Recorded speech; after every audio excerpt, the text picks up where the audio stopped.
माननीय अध्यक्ष जी, मैंने अधीर रंजन जी आपको पर्याप्त समय माननीय अध्यक्ष जी,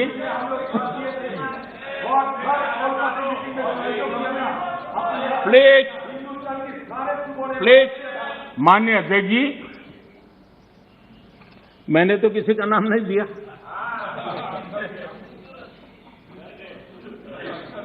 कोई भी टोपी पहन लेने की क्या जरूरत है जी? अरे क्यों? लेकिन जब आप खड़े ही हो गए तो अब मैं नाम दे करके बोलना चाहता हूं। अब आप खड़े ही हो गए हैं तो मैं नाम दे करके बोलना चाहता हूं। इस कोरोना काल में कांग्रेस ने तो हद कर दी।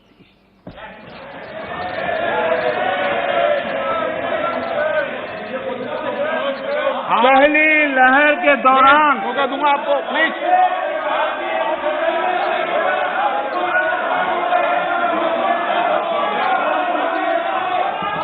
देखिए माननीय सदस्य, प्लीज बैठिए, ये तरीका ठीक नहीं है।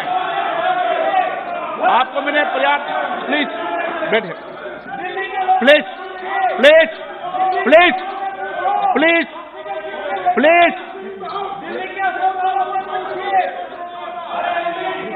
माननीय अध्यक्ष जी, अभी तो मैंने सिर्फ इतना का हद कर दी। प्लीज।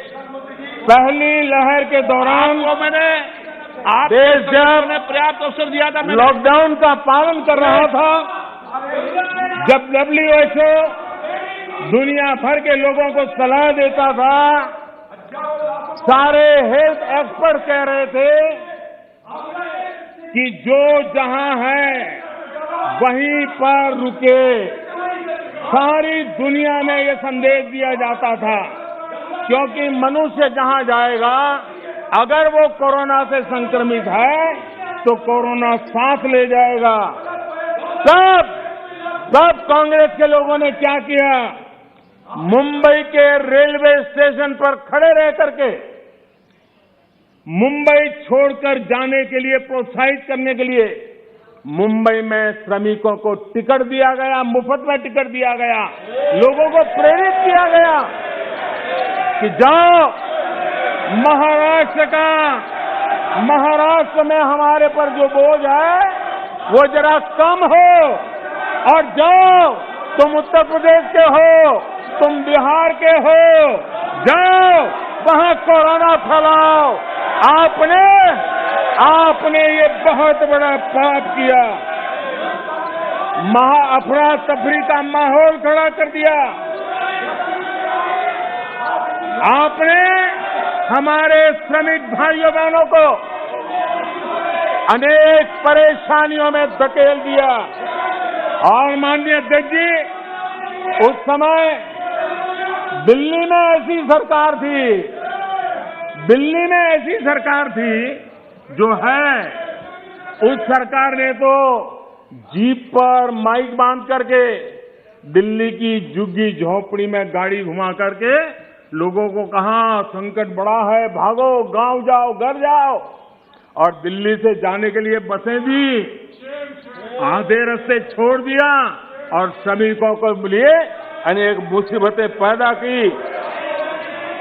और उसका कारण हुआ कि यूपी में, उत्तराखंड में, पंजाब में जिस कोरोना की इतनी गति नहीं थी, इतनी तीव्रता नहीं थी, इस पाप के कारण कोरोना ने वहां भी अपनी लपेट में ले लिया। माननीय अध्यक्ष जी, ये कैसी राजनीति है? मानव जात पर संकट के समय ये कैसी राजनीति है? ये दलगत राजनीति कब तक चलेगी? आदरणीय अध्यक्ष जी, कांग्रेस के इस आचरण से सिर्फ मैं ही नहीं, पूरा देश अचंभित है। 2 साल से देश 100 साल के सबसे बड़े संकट से मुकाबला जूझ कर रहा है। कुछ लोगों ने जिस प्रकार का व्यवहार किया, देश उससे सोच में पड़ गया है। क्या ये देश आपका नहीं है? क्या ये देश के लोग आपके नहीं हैं? क्या उनके सुख दुख आपके नहीं हैं?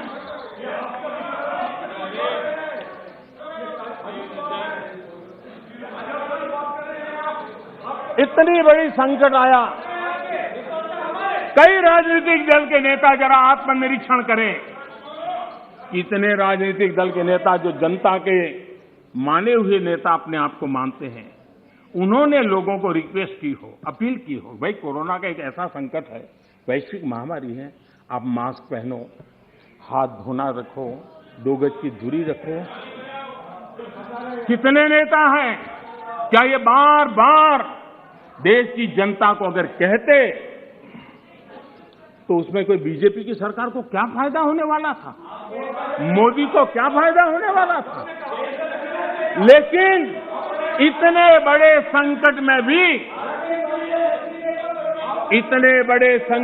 भी इतना सा पवित्र काम करने से भी चूक गए।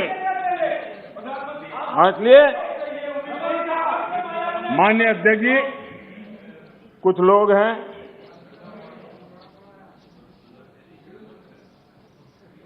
उनको ये इंतजार था कि ये कोरोना वायरस मोदी की छवि को चपेट में ले लेगा।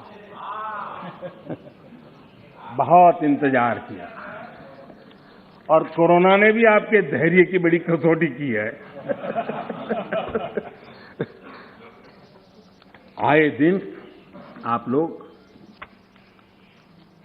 औरों को नीचा दिखाने के लिए महात्मा गांधी का नाम लेते हैं।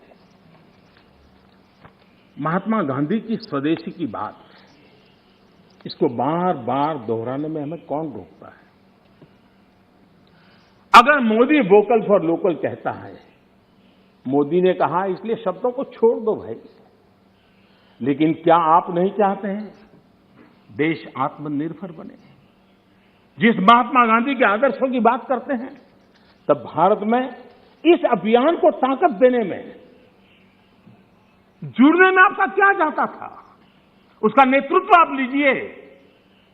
महात्मा गांधी जी के स्वदेश के निर्णय को आगे बढ़ाइए, देश का भला होगा। और हो सकता है हाँ,